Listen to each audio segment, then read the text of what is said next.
Badachana block Chandikhol नुआसुंगुड़ा ग्राम रे संदीप जेना भाई घरे तो भाई पानी कोइलू बाइक रे आसुतले आज एक्सीडेंट होकर भाई ये अवस्था घर भरण पोषण संपूर्ण भाई निर्भर करे।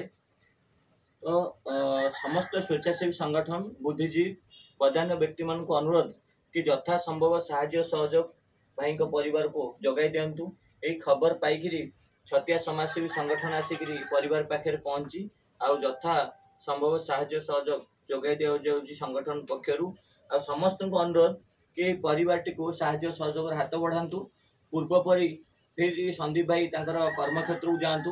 आ समस्त को अनुरोध आ ईश्वर को आम समस्ते भी प्रार्थना करवा कि भाई शरीर के यथाशीघ्र सुस्थ हो जाऊ। भाई फेरी पूर्व अवस्था को फेरी कर्मस्थल गंतव्यस्थल को जातु।